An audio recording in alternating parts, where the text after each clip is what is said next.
Bien, buenas tardes a todos. Mi nombre es Sara Dávila. A nombre de Profile Consulting Group, queremos darles la bienvenida al webinar de hoy. Hoy nos acompaña Catherine Maraza, especialista BIM del área de soluciones TI de Profile Consulting Group. Catherine ha preparado una presentación enriquecedora con las últimas tendencias de un entorno común de datos para la implementación BIM. A los participantes que nos acompañan por primera vez, queremos informarles que PSG, como el mejor aliado TI con más de 26 años de presencia en el mercado, sigue generando valor en sus clientes con un servicio integral y personalizado con las nuevas tendencias del mercado. Bien, de acuerdo a lo ofrecido, seguido del webinar, viene la ronda de preguntas. Se va a desarrollar en el WhatsApp grupal únicamente el 22 y 24 de junio de 4 a 5 de la tarde. En este horario se aperturará la opción de mensajes en el chat para que los participantes envíen sus consultas de forma escrita y el instructor, el especialista BIM, pueda absolver todas las dudas. Recuerden las pautas que les hemos compartido para una mejor comunicación, para que puedan preparar sus consultas a tiempo, con claridad y precisión. No se aceptarán fotos, ni videos, ni audios. Finalmente, para reforzar el aprendizaje de ambas sesiones, Catherine, nuestra especialista BIM, estará compartiendo algunos tips en el chat grupal. En el caso hubiera algún participante que todavía no esté incorporado al chat grupal de WhatsApp, en la herramienta de chat de este panel de control les he compartido para que puedan unirse al chat grupal. Adelante, Catherine, continuamos contigo. Bienvenida. ¿Qué tal? Gracias. ¿Me podrías, por favor, Sarita? Gracias. Sí, adelante, ya tienes los accesos. Ok. ¿Qué tal a todos? Buenas tardes. Gracias por su participación al webinar del día de hoy. El evento se va a centralizar sobre los fundamentos que necesitamos para conocer el proceso de implementación BIM, sobre todo para el entorno común de datos. Si bien en la actualidad ya tenemos normativas que ya se están alineando cada vez más a normativas internacionales y ya se está haciendo requisito no solamente en entidades del Estado, sino también para empresas públicas y privadas. Voy a mostrarles el inicio de la agenda. A ver, un momentito. Primero vamos a ver la agenda. La agenda de hoy se basa en un webinar de 2 días. En estos 2 días vamos a centrarnos solo en el entorno común de datos, en toda la información que tiene que ver con la implementación BIM, ya que es un tema bastante extenso. Solo nos vamos a centrar en este tema principal. En la primera fecha, de 3 a 4, vamos a hablar sobre los fundamentos teóricos. Luego, como comentó Sarita, de 4 a 5 tendremos el evento para preguntas, ronda de preguntas. Y el día 24, a la misma hora, vamos a tocar es un webinar basado en el software, es un nuevo producto de Autodesk y tiene varias novedades. Ha habido nuevas actualizaciones, hay nuevos productos. Además de eso, también han incluido, ¿no?, un interesante proceso de licenciamiento. O sea, ya no es tanto en el que tenga que comprar sitios para mis subcontratistas. Ahora hay algunas opciones que nos dan más apertura y que nos ayudan a trabajar de forma colaborativa. En la fecha del 22 de junio, el día de hoy, vamos a tocar estos 5 temas principales. El enfoque normativo de la ISO 19650 y sus extensiones. Los roles BIM en la gestión de la información. Las actividades y los flujos de trabajo en entornos BIM. También la organización de contenedores de información y las consideraciones que necesito para un entorno común de datos. Antes de empezar, me gustaría presentarles un video que se ha realizado con PSG, que es sobre una implementación que hicimos con Provías Nacional. El proceso que iniciamos con ellos lo pudimos compilar en un video.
Ok, volvemos.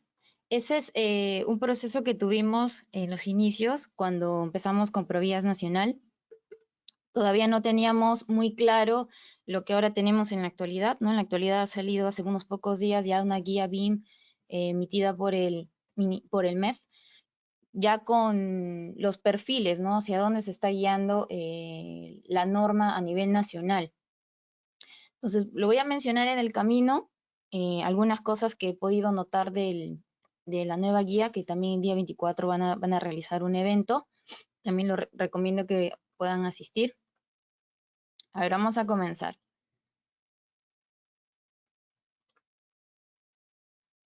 Vamos a comenzar con el enfoque normativo. En el enfoque normativo vamos a tener una estructura general de las ISO. Estas normas ISO nosotros conocemos, ¿no? La 19650. No es la única norma en la que se respalda toda la metodología. Existen varias alianzas, varios esquemas, varias normas que se van acoplando a medida que avanza el ciclo del trabajo. Vamos a ver, por ejemplo, un esquema de la normativa. Aquí tenemos una estructura normativa. He utilizado este esquema que lo hemos elaborado nosotros en base a un referente que es una nueva norma, pero es una ISO española, que vamos por la fuente en la parte inferior, 17412-1. ¿No? Este gráfico representa cómo es que yo llevo el proceso de desarrollo de un contenedor con BIM. Vamos a encontrar siempre, al menos en estas gráficas, los colores, que son estos de tres partes, como tres niveles de administración de la información, la parte nominadora, la parte designada principal y la parte designada. Eso también lo vamos a encontrar quizás aquí como parte no nominadora, sino designadora en la nueva guía que ha emitido el MEF, pero en teoría maneja la misma información. Esta está basada en estos tres niveles están basados en el PAS, que es el PAS 1192, que es la norma con la que inició en Reino Unido, ¿no? Ya después pasó a ser la ISO 19650 y ahí ya empezaron las traducciones. Vemos en color verde las actividades que suele realizar la parte nominadora. Vamos a llamar parte nominadora, como dice la guía, por ejemplo, una entidad pública, ¿no? Y la entidad pública tiene que basarse en la ISO 19651, también tiene que utilizar normas como la ISO 29481 o también las dos versiones y también la ISO 1951. Esto no está incluyendo, como dice aquí, este esquema de gráficos, no está incluyendo la fase de operaciones y mantenimiento. Si estamos hablando de calidad, estamos hablando de este tipo de gestión de datos, ya tenemos otras ISO como la 5001 o la 9001, que son las calidades de la ISO. Ese es un esquema basado en cómo yo genero este contenedor. A ver, vamos a darle siguiente. Ahora sí. Aquí, ¿qué es lo que puedo ver? Dentro de todo este esquema, tenemos una parte designada que menciona un contenedor de información. Este contenedor de información es aquel que sostiene todos los documentos y los intercambios que se realizan a través del esquema que se ha realizado entre normativas. Es decir, por ejemplo, tengo un organismo que crea los requisitos de la organización, que es el nivel superior. Utiliza referencia de las normas para requisitos de información, requisitos del activo, modelos de información de los activos. Luego toda esta información la retroalimenta con esta norma que habla sobre el nivel de detalle del lot, que también ya lo tenemos en la guía, con una reinterpretación, algunos propósitos. Y bueno, esta norma que es a nivel de España todavía no se ha tomado como una norma internacional, que nos habla sobre las especificaciones, ¿no? Cómo yo voy a estandarizar una puerta, ¿cómo la voy a clasificar? Si voy a clasificarla por el nivel de detalle, por el nivel de información, si voy a llegar a los aspectos gráficos, voy a llegar a los aspectos de información. Entonces, se ha realizado esta publicación para ellos. No se sabe todavía si se va a realizar de forma internacional, pero mientras podemos utilizar las que ya se han lanzado a manera nacional. Y este contenedor es en el que la parte designada, que vamos a decir la parte que produce esta información, almacena los datos de lectura. Entonces, aquí llegan los intercambios de la información que produjo la parte denominadora y también quizás la parte denominada principal. No necesariamente voy a tener estos tres grupos de trabajo en un flujo completo, y eso lo vamos a ver en la parte de roles. ¿Qué sucede con este contenedor de información? ¿No? Vamos a una flechita. Este contenedor es la base de repositorio de la información, la cual debe estar jerarquizado y configurado para su correcto flujo de trabajo. Es por eso que es importante que en un entorno común de datos tengamos una buena clasificación de los accesos. Al final vamos a ver cuáles son lo recomendable, ¿no? En cuanto a los accesos que necesitamos generar. Entonces, tenemos aquí un aspecto general normativo, que de dónde estamos sacando esta información, de qué normas son las que estamos utilizando para este tipo de documentos de forma genérica. Vamos a pasar a la parte de los ámbitos de aplicación de esta norma de la ISO 19650. ¿Qué sucede con los ámbitos de la normativa? Esta normativa va a pasar 3 etapas, no es solamente una. Nosotros se podría decir que nos encontramos en la etapa número 1. En la etapa número 1 es donde nosotros vamos a tener una aplicación parcial de la norma. Si bien, como muestra este gráfico, nosotros tenemos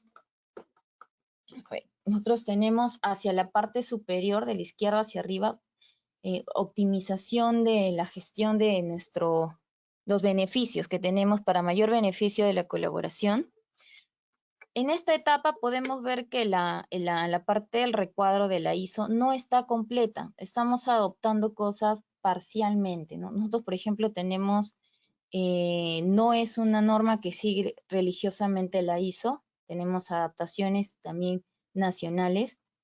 Entonces comenzamos con algunas tecnologías, comenzamos a buscar entornos comunes de datos, todavía no los tenemos del todo estructurados, todavía no hemos podido conocer cómo se estructura nuestra organización, entonces estamos en un comienzo. Entonces la ISO entra de forma parcial. Cuando ya estamos llegando a una fase 2, es donde ya la aplicación de la ISO se hace de forma detallada. Y ya en una etapa 3 se supone que ya se tiene un desarrollo, ya se tiene una experiencia, ya se tienen documentos y así se puede ir desligando un poco a detalle, ¿no? Ya vamos inclusive viendo qué nos conviene a nosotros, qué cosa podemos agregar aparte de la norma que se adapte mejor a nuestra forma de trabajo. Y el final de mucho del proceso BIM es que nosotros podemos llegar a modelos de información federados.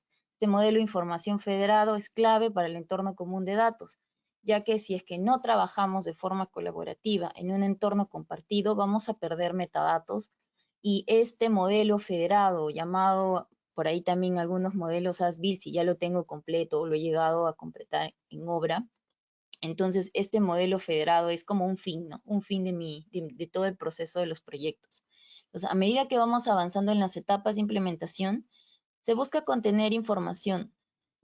Se busca contener la estructura hasta obtener modelos federados de información de alta densidad y de efectividad. Eso también a medida que se va desarrollando las etapas de la inclusión de la norma, vamos a tener más especialización, ¿no? Quizás al inicio estemos un poco peleando con las codificaciones, con las nomenclaturas, que también es importante para tener un entorno común de datos, para que todos entendamos el mismo lenguaje, y vamos a llegar quizás a la parte de los activos, ¿no? A entender ya los sistemas de clasificación internacionales, vamos a poder trabajar con formatos abiertos. Entonces, todo está en base a un desarrollo por etapas. Luego, aparte de este enfoque normativo, que es lo que tenemos en base a esta ISO, vamos a ver cuáles son nuestros roles BIM en la gestión de la información. Tenemos niveles, como les comenté al inicio, ¿no? Teníamos el nivel de la parte denominadora, tenemos la designada principal y tenemos las designadas, que pueden ser varias, no necesariamente tenemos solamente 3. Y vamos a ver cuáles son los roles que se están considerando a nivel nacional, ¿no? Porque si bien el tema de los roles bien es un tema extenso y a nivel internacional se ha tomado de muchas maneras, el nivel de las responsabilidades que tiene cada persona en un rol es muy diferente en cada normativa. En España tienen otro tipo de definiciones. Por eso que voy a utilizar la definición que tiene Perú en la nueva guía que han sacado creo que esta semana. Los niveles de gestión. Nosotros tenemos un gráfico, y aquí lo he colocado en español, es un gráfico muy interesante, que es de la guía de la ISO 19650, parte 1. Es el resumen de todo el proceso con el que se ha pensado cómo es que va a funcionar o se va a llevar los documentos y la información en base a unas cláusulas. Aquí tenemos los 3 grupos, el color verde, como vimos antes, ¿no? El color azulito y este color violeta, donde están los 3 tipos de partes asignadas dentro de este proceso de trabajo. Ahora, cuando vemos la 5.1, estas son las que cubren el nombramiento de todo el proyecto. Es decir, que esas cláusulas que están por afuera de estos grupos son los que gestionan todo lo que va a suceder dentro de los contenedores y la información final también va a ser gestionada por este grupo de trabajo. Luego vemos que la 5.3.1 cubre todos los equipos de entrega de la parte designada principal. Ya tenemos, aquí por ejemplo tenemos una designada principal, ¿no? Donde trabaja, por ejemplo, la entidad y trabaja una empresa supervisora. Aquí, por ejemplo, podemos ver, ¿no? El proceso de la empresa supervisora que ve algunos datos de la, por ejemplo, puede ser un contratista, una parte designada, y que se comunica directamente también con la parte de la entidad. Ahora vamos a ver unos ejemplos. Aquí, ¿no? A ver, voy a retroceder, creo que aquí me faltó explicar. Aquí hay un mapa, este mapa de recursos también está como referencia de esta guía. Ahora sí voy a abrirla. Y lo que nos trata de mostrar es cuál va a ser todo el proceso de todo lo que necesitamos realizar dependiendo de estos 3 grandes grupos de control. Por ejemplo, la parte nominadora es la que se va a encargar de establecer todos los que son los requisitos y la licitación. Aquí tenemos todos estos formatos, ¿no? Que ya escuchamos, los AIR, los PIR, los OIR, los EIR, que en la guía, por ejemplo, han sacado algunos formatos en los anexos. Todavía no sé si se va a realizar de forma obligatoria, imagino que lo van a ir informando con el paso de los días, pero es un buen referente de cómo se deberían de llenar estos formatos. Estos formatos lo único que hacen es que nosotros seamos más específicos con lo que estamos solicitando, ¿no? Que es el llamado TDR que teníamos y que tratábamos de ser lo más específico posible. Ahora hay que especificar ya no solamente qué queremos, sino aparte de los hitos, sino también tenemos que especificar cómo voy a nombrar ese archivo, en qué carpeta necesito que ingrese la información, qué tipo de codificación necesito para mis planos, para mis modelos, cómo quiero que me entreguen el proyecto federado para revisión, qué parámetros voy a necesitar en cada uno de mis componentes, qué nivel de detalle estoy solicitando para yo poder tener la información completa y poder revisarla puede ser desde la nube, ¿no? Siempre y cuando esté completa. Estos procesos de la parte nominadora, o sea, pues se podría decir una entidad, van a pasar a una licitación. Vamos a darle un zoom aquí. En esta licitación es donde está el llamado plan de ejecución BIM. Este plan de ejecución BIM es uno previo, ¿no? La entidad entrega un esquema de unas propuestas de cuáles son sus hitos, cuáles son sus fechas, cuáles son los criterios que va a utilizar de forma general. Y aquí vemos este campo, ¿no? Este contenedor con puntitos, es porque todo el equipo de B previo va a tener los detalles de las personas que administrarán esta información, quiénes son los encargados, la entrega de la información propuesta, quiero qué fechas me van a entregar los documentos, ¿Qué estrategia de federación? Esto es importante cuando yo voy a trabajar mis contenedores, ¿no? Cuando yo organice mis carpetas, por ejemplo, mi estructura de carpetas, como no existe una estructura de carpetas específica, o sea, quiero que me pongas acá los planos, acá modelo, no existe, existen contenedores grandes que trabajan con un sistema, pero no exactamente carpetitas con nombres. Entonces, esa estrategia es algo que nosotros vamos a plantear. Entonces, aquí debemos de ir pensando en una estrategia, cómo vamos a integrar todos esos documentos. Una matriz de alta responsabilidad, que no es más que una matriz asignando quién va a hacer cada parte del proyecto. Y bueno, modificaciones, adiciones, que estos son parte de consultores que pueden venir externamente o que necesito tomar en consideración. Y también, ¿no? El programa propuesto para el software y hardware de infraestructura TI. Si bien la base de la metodología se basa en que yo tenga todo estructurado y después, ¿no? Seleccione un software, también está la parte de la experimentación, ¿no? Porque si bien hay que revisar la curva de aprendizaje, hay que ver qué opciones tenemos de software. Entonces, a nivel nacional sí he visto que se ha estado experimentando mucho ya directamente con un software, ¿no? O sea, adquiero la licencia por un año, por 2 años, y se están realizando estas pruebas hasta que una vez que yo ya tenga, ¿no? Uno definitivo, vea cuál me conviene, la mayor apertura, la curva de aprendizaje, lo voy a seleccionar. Pero si yo ya lo tengo propuesto, ¿no? Y ya he podido hacer una evaluación de todos los que quizás tengan en el mercado, entonces aquí yo coloco la propuesta de hardware. Si necesito implementar computadoras también para el tema de modelado, ya que ahora los entornos comunes de datos por lo general se están trabajando en nube, en plataforma online.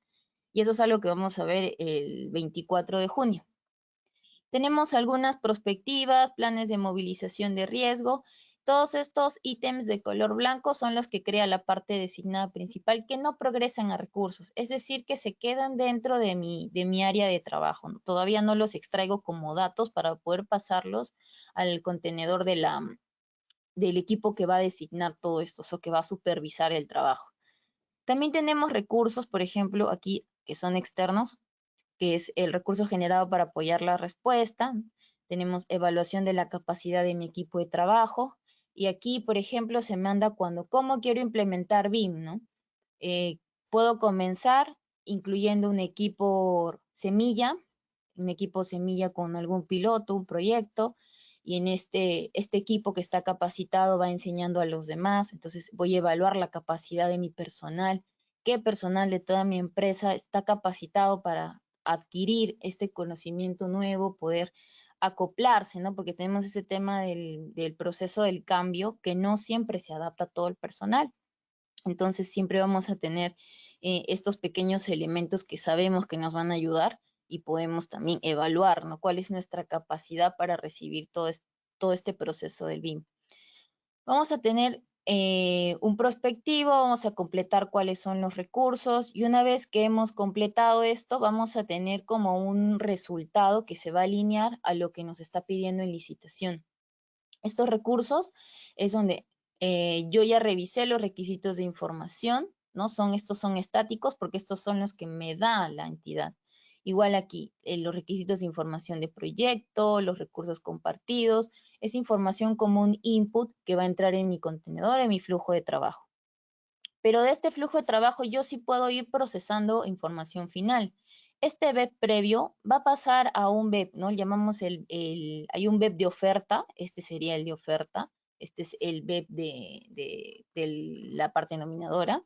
Aquí ya desarrollamos, establecemos cómo es que vamos a trabajar, ya se va desarrollando y al final ya tenemos el otro web de trabajo del equipo, que es el que yo ya como contratista te entrego y te digo, este va a ser mi trabajo, ¿no?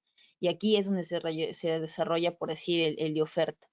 Vamos a tener dentro del web del equipo de trabajo la información de cómo va a ser la entrega, si es que esta información es inamovible y ha sido otorgada por la parte que ha designado, la parte principal, entonces no va a ser necesaria que la actualicemos. Es por eso que en este esquema la norma nos pone, ¿no? Que se actualice dependiendo de si sea necesario. Igual va a pasar con la matriz de responsabilidades, si es que vamos a cambiar algunas algunos temas con el software, ¿no? Puede que la parte designada principal me diga, quiero que trabajes con IFC, y quizás luego se evalúa y si no tenemos un problema con la clasificación de IFC por alguna pérdida de información, entonces vamos a cambiar el formato del archivo, lo actualizamos en los planes maestros, que son los planes generales de todo lo que se va a realizar. Y bueno, la matriz detallada es la que va a entrar también dentro de mi plan de información. Ahí está como uno de los campos rellenables. Uy, a ver, me salí. Y luego voy a llegar a la parte designada, que voy a decir que esta es la parte que va a trabajar mucho esta sería una parte supervisora, por así decirlo, y esta es la parte operativa. Y aquí vamos a tener igual los que son estáticos, que van a pasar porque son inamovibles, igual de los estándares, y en estos estándares van a estar basados en acuerdos, ¿no? Aquí vemos, indica un recurso que informa a otro. Entonces, este recurso generado previamente se va a actualizar y se va a alinear, que también es parte de la entidad, aquí trabaja la entidad, y luego va a entrar directamente hacia la parte que va a ejecutar o va a desarrollar esta información. Este es un esquema un poco para que podamos entender todo el proceso que debe pasar de forma genérica. Pero vamos a ver qué sucede con las cláusulas. Vamos a ver, vamos a avanzar un poquito. Aquí, por ejemplo, ¿no? Aquí tenemos, hay unos anexos que nos habla sobre cuáles son las cláusulas a detalle, qué es lo que vamos a realizar. Por ejemplo, si nos vamos aquí a 5.2.1, vamos a ver que lo realiza la parte nominadora. Esto trabaja a nivel de una organización. El Estado es que va a dar información y la cláusula, ¿no? Y establece los requisitos de información de la organización. Luego, cuando nos vamos, por ejemplo, a la parte del activo, también está dentro del 5.1.4, que es en la parte de la izquierda, ¿no? Establece los requerimientos de información de los activos. Entonces, estas cláusulas se van a detallar en el anexo. Vamos a ver si tenía, acá está. ¿Qué pasa, por ejemplo, en el bloque del 5.3.2, ¿no? Que sería este bloque color gris? Por ejemplo, ¿no? Me dice, necesitamos que sea el plan de ejecución, la parte designada principal, este es un proceso de asignación, es brindar información y establece el plan de ejecución BIM previo, ¿no? El que va a pasar después a la parte designada y que va a pasar ya como un BEP definitivo, que al momento se va a ir, un BEP no es estático, hasta inclusive durante el desarrollo del proyecto puede que hayan modificaciones, pero ya se entrega un BEP final junto con los entregables de todo mi proyecto, ¿no? Aquí, por ejemplo, tenemos que dentro de este contenedor, ¿no? En el 5.4, tenemos funciones de la parte designada. ¿Y qué función realiza? Pues lo que hace es la evaluación de la capacidad y la capacidad del equipo de tareas, ¿no? Porque ellos van a evaluar la capacidad de su equipo y esa información la envían para poder tener como para que la parte ejecutora pueda ver cuál es la capacidad de este equipo que está designando. Más o menos hasta por ahí podemos ver cuáles son los niveles macro de esta organización, ¿no? Por estas tres categorías. ¿Qué sucede con los roles BIM, ¿no? Porque si bien tenemos estos tres grandes grupos de organización, también tenemos roles, que son ya los que conocemos, ¿no? Coordinador. Dentro de la guía nacional, me he visto que desapareció el rol de manager BIM. Ahí han incluido un poco más lo que tenemos a nivel nacional, ¿no? Supervisor, el revisor. Entonces, vamos a ver qué es lo que tenemos en el equipo de los roles BIM. Nosotros habíamos visto este gráfico es conocido, es también de la guía de la parte 1A, de la parte A, perdón. Tenemos los tres niveles de los equipos y tenemos los equipos de proyectos. En la parte inferior vamos a ver estos roles BIM, ¿no? Y aquí vamos a poner un ejemplo que es de la guía, cómo es que podrían ser las posibles organizaciones, ¿no? Que tienen planteadas como ejemplos.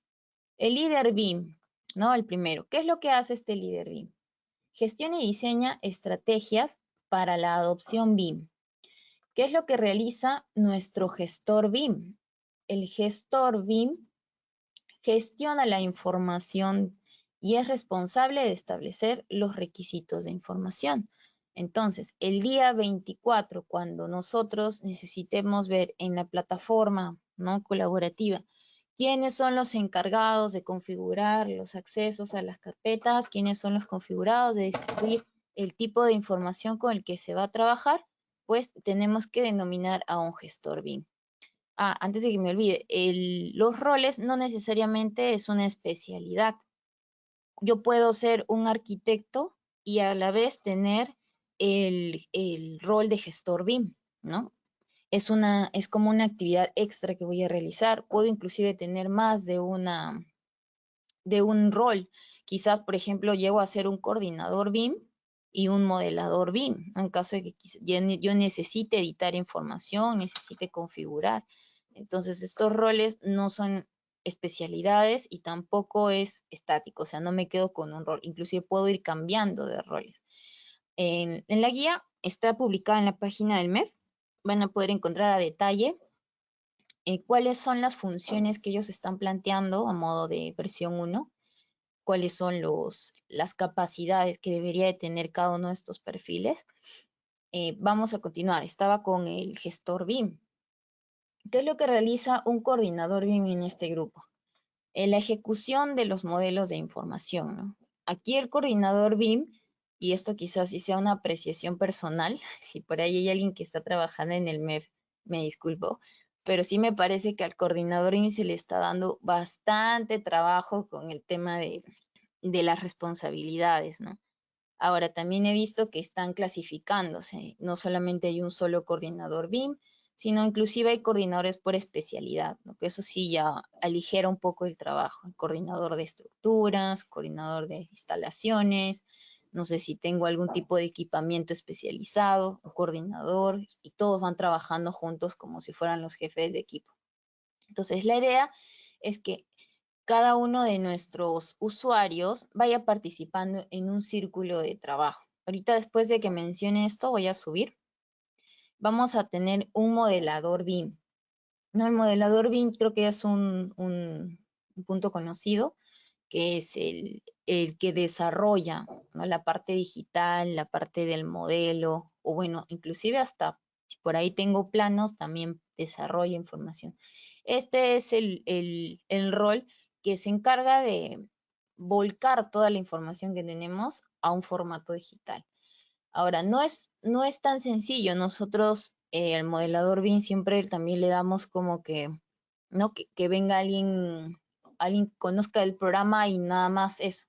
También es una persona que debe conocer cómo se trabajan los estándares, si es que tengo ya una guía con cómo voy a poner la nomenclatura en mis archivos, qué parámetros son los que me están pidiendo como requisito. Entonces, también debe tener la capacidad de trabajar con datos. Ahora, en otras guías existe otro rol que le dicen el operario BIM, ¿no?, que diferencian el modelador BIM con el operario BIM, ya que el operario lo que realiza es este tipo de configuraciones y el modelador se dedica al modelado, ¿no?, al crear la geometría y colocar información. Entonces, todavía dentro de eso hay algunos roles que se van diversificando. En este caso tenemos uno genérico, ¿no? El modelador, y ese trabajo de configuración se lo están asignando al coordinador BIM. Y bueno, el supervisor, que es el que se encarga de revisar que la información que está entregando el coordinador, que la información entre todos los coordinadores, porque no va a haber uno solo, van a ser varios, esté validada, esté correcta, que no tenga problemas con los gráficos, que no tenga problemas de lectura. Entonces, estos van a trabajar en un equipo, y este equipo, como está en el gráfico, vamos a tener pequeños núcleos. Esta es la parte denominadora. Tenemos uno, que es el dueño del activo. Si lo tiene una entidad o lo tiene una empresa, este se podría decir que es el dueño o mi cliente. Y de ahí vamos a tener nuestras partes designadas. Puedo tener áreas de supervisión, puedo tener áreas designadas. Quizás esta área designada es un equipo especialista de algún tipo, de alguna empresa que trabaja directamente con la parte del cliente. O quizás esta parte supervisora delega información a otra parte a la que designa, y ellos se encargan de supervisar antes de poder entregar a la entidad. Y ahí es donde se dan las combinaciones. Por ejemplo, podemos ver esto, los colores los han cambiado un poquito. Aquí sí son celeste, verde. Estos son los de la guía de la ISO, pero ahí están con los nombrecitos. Entonces, igual vamos a poder guiarnos. Aquí tenemos la parte designadora, ¿no? Una entidad pública que tenemos 3 roles, de supervisor, el gestor y el líder. Luego vamos a tener una parte designada principal, un coordinador, por ejemplo, de costos, un coordinador especialista de un proyecto, sus modeladores y otro coordinador de estudios con sus modeladores, ¿no? Por ejemplo, si aquí estoy trabajando con InfraWorks, si estoy trabajando con nube de puntos, estoy utilizando software para levantamiento de información, LIDAR. Entonces, va a tener un equipo de modeladores que va a tener que pasar esa información a un especialista de proyectos, quizás de edificaciones o de puentes, ¿no? Otro ejemplo que tenemos, a ver, vamos a ver si no me traiciona la diapositiva. Aquí está, ¿no? Tenemos este ejemplo, la parte que designa. ¿Qué es lo que han realizado aquí? Seguimos teniendo un equipo, que son los que van por parte de la entidad. Ahora sí tenemos a un coordinador en la parte superior, ya no es un supervisor o un gestor, ahora hemos incluido un coordinador. Y en esta parte designada ya tenemos igual, ¿no? Un gestor BIM, porque es un residente de obra con su modelador y su coordinador. Es decir, que la forma en la que yo voy a agrupar los roles siempre se va a basar en estos 3 niveles, y la forma en que agrupen mis profesionales va a depender del el tipo de empresa que soy, si soy ejecutora, si soy consultora, si soy supervisora, y el personal o lo que yo necesito para mi trabajo, ¿no? Y ahí voy creando mis combinaciones y mis grupos. Parece que hay una última. Aquí hay otro ejemplo también que plantearon, ¿no? Tienen la parte de designa, la que designa es la que nomina, en este caso. La parte designada principal, están como un supervisor externo, tienen un área externa. Aquí puedo tener más de un área designada principal, y esta área principal puede trabajar de forma independiente o puede trabajar dependiendo de una parte designada. Listo. Más o menos ahí podemos entender cuáles son los roles. Ahora, ¿por qué es importante conocer esto en entorno común de datos? Porque si conozco cómo va a ir o cómo se va a dividir mi flujo de trabajo por equipos, voy a poder asignar, por ejemplo, permisos en carpetas, voy a poder designar cuáles son los formatos, a dónde van a ir los formatos, y hay plataformas como la de Autodesk Docs que me permite inclusive automatizar algunos procesos de revisión, ¿no? Entonces, si yo digo, quiero que un proyecto se revise y pase por el coordinador, del coordinador lo tiene que ver el externo, y el externo lo tiene que mandar a la entidad, ¿no? Entonces, si yo tengo en este entorno compartido a todo mi equipo, a mis 3 niveles, entonces yo puedo crear un flujo inmediato donde el coordinador envía, y esto va a pasar por revisión de forma automática, ¿no? Y a mí me llega un correo preguntándome, se le ha enviado un correo para que lo revisen, ¿no? Tiene hasta tal fecha, 5 días, 4 días, el 25 de junio, para que pueda enviar su respuesta, si es aprobatoria, es negativa. Entonces nos ayuda un poco más a estar, ¿no? Con el tema de los correos, estar revisando el calendario, nos recuerda que tenemos que hacer un tipo de actividad, se puede automatizar. Vamos a ver qué es lo que sigue. Hemos visto los roles BIM y la gestión de la información.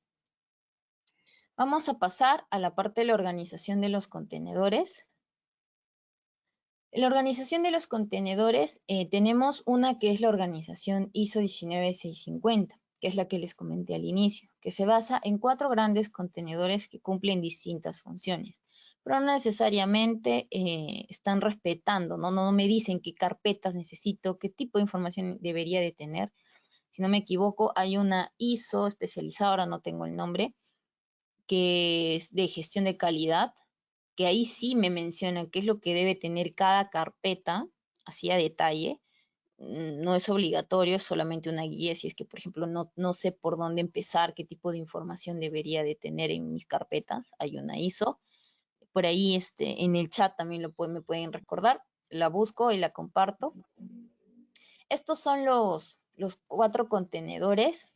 Esto está también en nuestra normativa con otros grafiquitos, pero es la traducción del inglés al español, ¿no? En estos 3 contenedores de datos, no sé si me salen mis...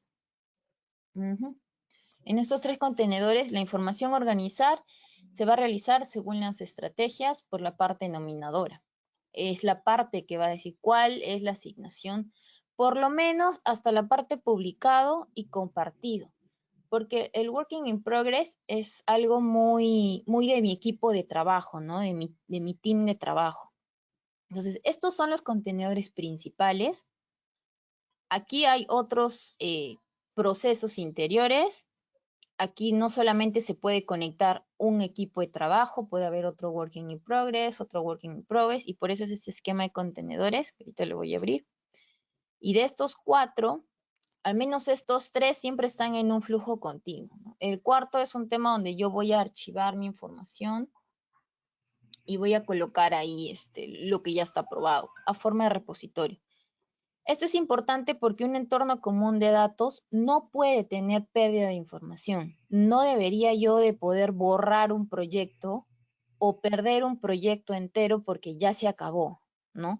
¿Qué pasa si yo soy una entidad, estoy realizando un proyecto que se realizó hace muchos años y después de un tiempo se logra, no sé, un cambio de gobierno y ya el gobierno dice, sí, tenemos que invertir en infraestructura, qué proyectos están disponibles? Y el proyecto dice, el disco duro se perdió, ¿no? O lo teníamos en el servidor de X.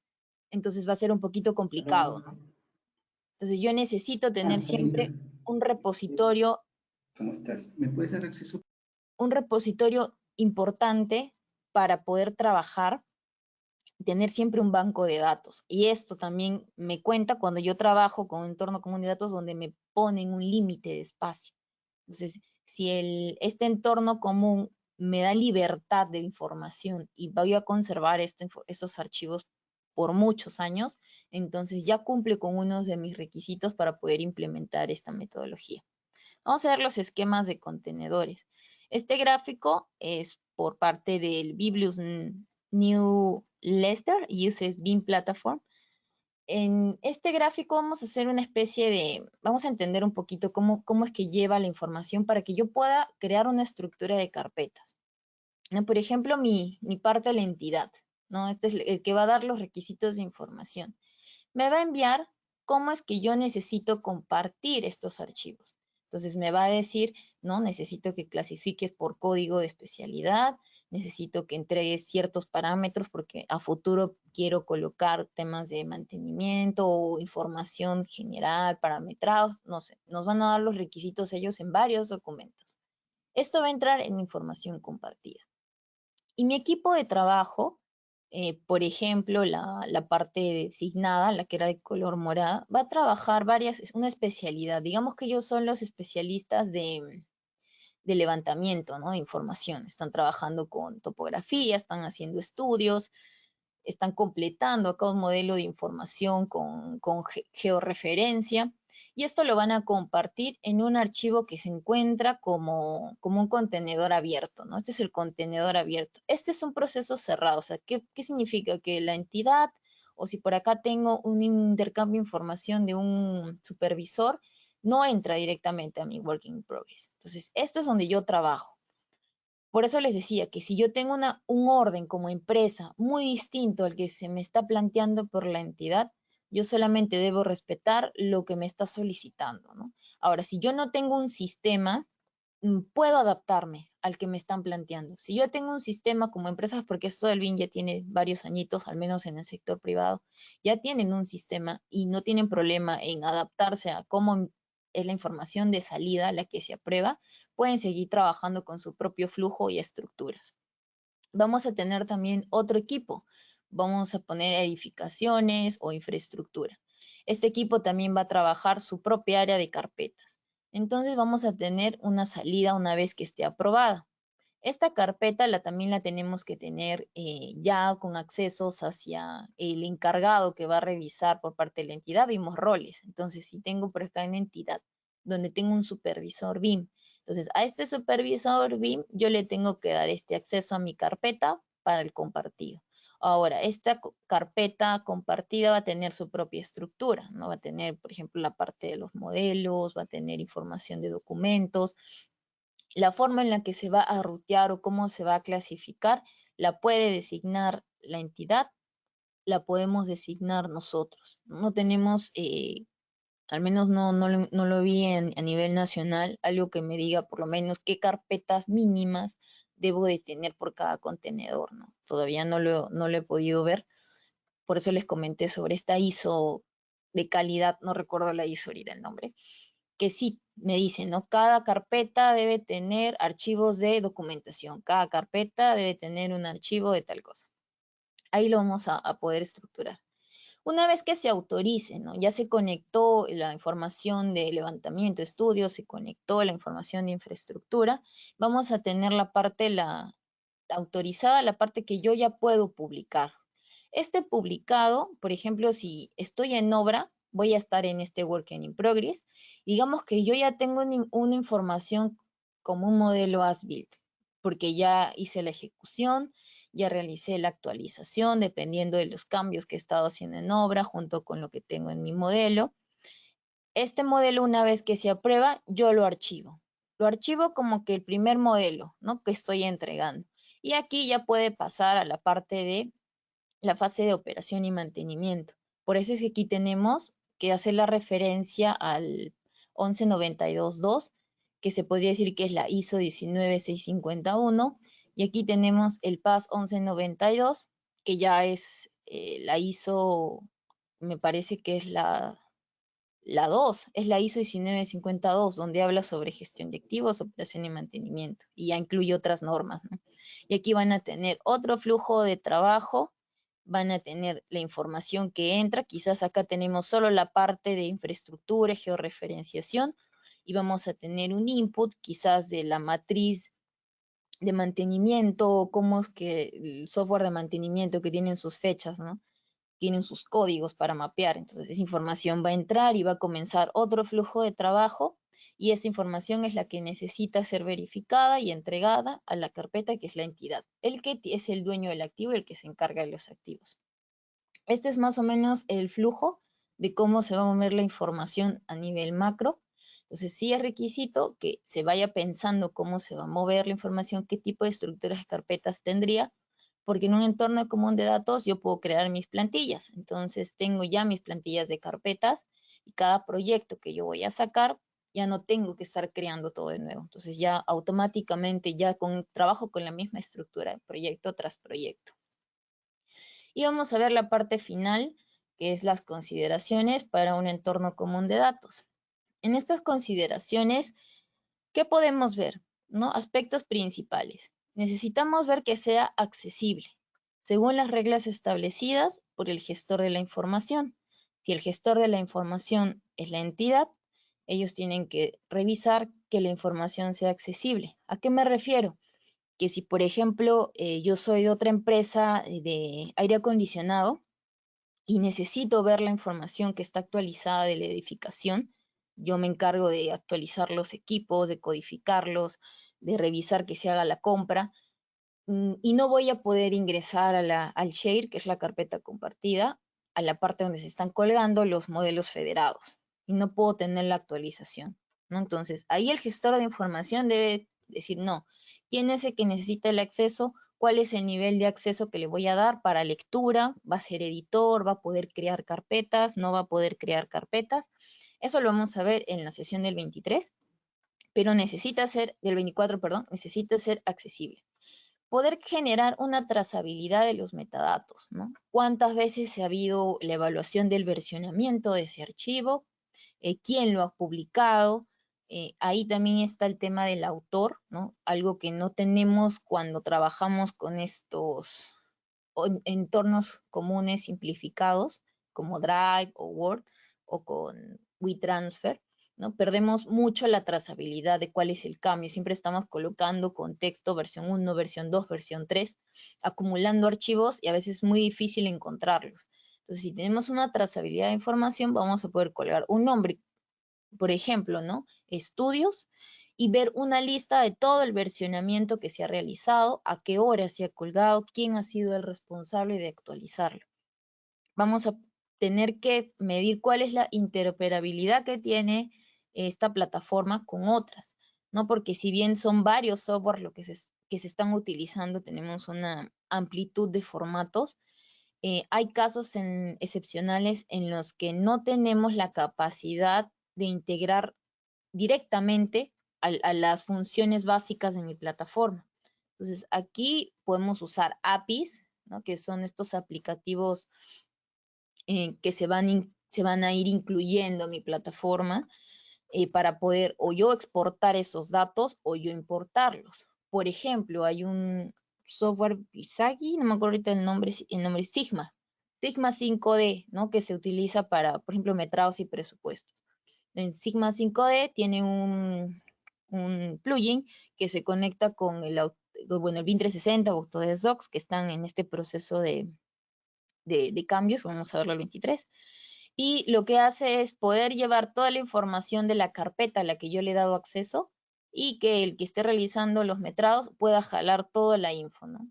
Entra a la carpeta, entra al modelo, importa y extrapola todo y puede trabajar en metrado de presupuestos y luego en su carpeta entregar los informes que tiene que entregar. Entonces, esta versatilidad de poder ingresar a otras plataformas.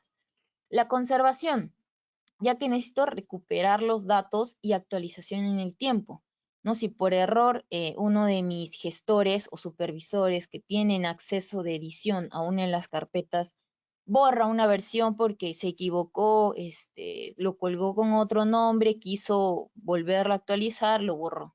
¿No? Yo no puedo perder información, entonces necesito que se pueda recuperar, que tenga un backup, que tenga un banco de datos y que yo evite esta pérdida de información y la pueda recuperar de forma rápida. Y bueno, que también tenga una actualización en el tiempo, porque hay unos software que son muy buenos, pero se han ido dejando, o sea, el desarrollo se ha ido dejando de lado, entonces ya también pasan a ser un poco obsoletos. Por eso que muchas plataformas se están basando en nube, en internet, ¿no? Porque se están actualizando constantemente, ya no tengo que estar consiguiéndome el instalador, ahora que las computadoras, las laptops, la portabilidad, las tablets, los celulares, entonces ya no se están cerrando tanto en que yo me baje un instalador, ¿no? Y lo tenga listo. Y bueno, la garantía para la seguridad y la confidencialidad de mis datos. Vamos a ver qué otro tipo de consideraciones necesito. Es lo último. Que necesito campos de calidad, ¿no? Cuando yo voy a utilizar un entorno común de datos, siempre debo de pensar en estos 5 puntos. Que los formatos, ¿qué formatos de información voy a utilizar? Si quizás no tengo como vimos las etapas, ¿no? De la ISO del BIM que pasa por la etapa 1, 2, 3, quizás estoy comenzando con la adaptación a la norma, estoy habilitándome. Por lo menos sí contar con algunos formatos, ¿no? Si voy a utilizar PDFs, voy a usar modelos de Revit, ver qué formatos admite mi entorno común de datos. ¿Qué opciones me dan, ¿no? Siempre tener esa consideración ya un poco como para ir proyectándonos hacia una etapa 2. ¿Qué formatos de entrega voy a recibir? ¿No? Si los voy a tener, por ejemplo, en el caso de las incidencias que se trabajaba en BIM 360, ahora es Autodesk Docs, también tenemos las incidencias. Por ejemplo, en ese caso, ¿no? ¿Cómo emito mis reportes?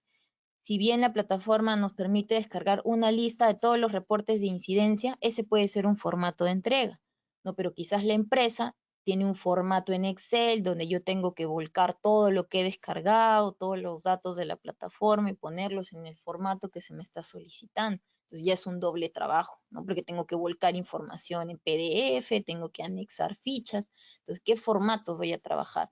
Si el entorno común de datos me da esa versatilidad de poder trabajar más rápido, entonces es un buen plus. Si tengo una estructura de modelo de la información, la estructura de modelo de información, ¿a qué me refiero? Creo que no me salté la diapositiva.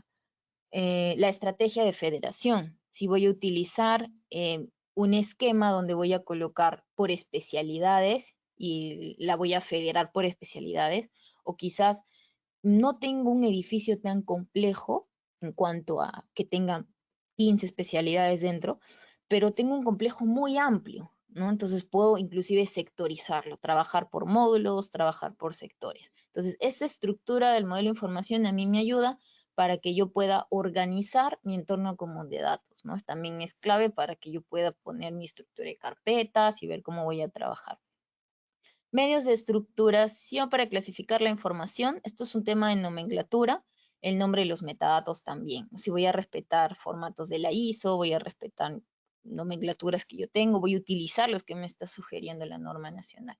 Entonces, ya con eso hemos visto un panorama completo, un poco rápido sobre cuáles son los fundamentos que necesito yo para comenzar con este proceso de entorno común de datos.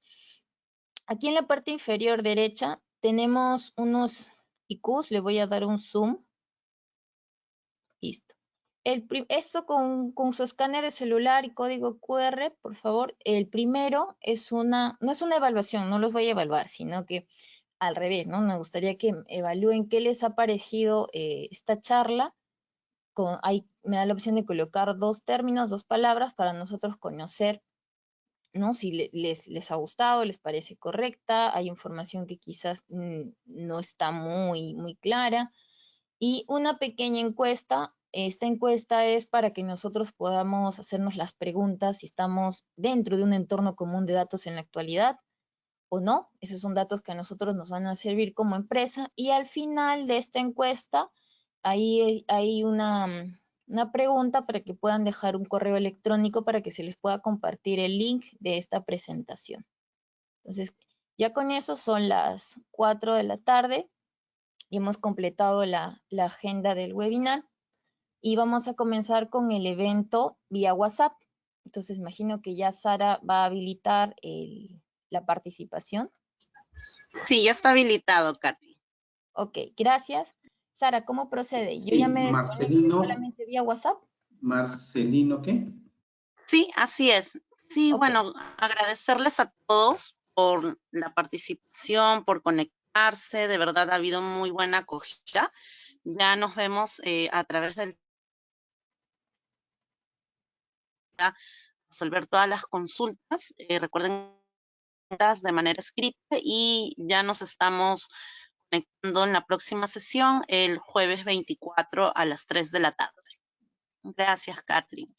Igual, gracias. Nos vemos entonces el día 24. Y ya para despedirme, esta es la agenda del día 24. Vamos a ver cuáles son los requisitos de arranque, las buenas prácticas. Vamos a conocer esta plataforma, de entorno común de datos, cómo trabaja la interfaz de manera genérica, configuración y licenciamiento, ¿no? Que es un tema interesante. Y funciones complementarias BIM del Collaborate Pro, que es un producto que ahorita está reduciendo el uso de software porque tiene dentro de la plataforma online propiedades, por ejemplo, como la de Navisworks, ¿no? Para de Clash Detection. Tiene algunas propiedades también para generar hitos de avance, compilar información de cuándo entrego por grupos. Entonces, es una función que se está integrando y lo vamos a ver en la sesión del 24. Listo, me despido, entonces entramos al área de WhatsApp, al evento de WhatsApp, y ya nos vemos por medio de ese medio. Si no han tomado captura, por favor, les dejo los QR, tomar una captura de pantalla para que nos puedan apoyar con esta información y no se olviden en la encuesta para que podamos enviarles el link de esta presentación. Listo, gracias a todos y yo me retiro, Sara. Gracias, Muchas Catherine. gracias. Gracias.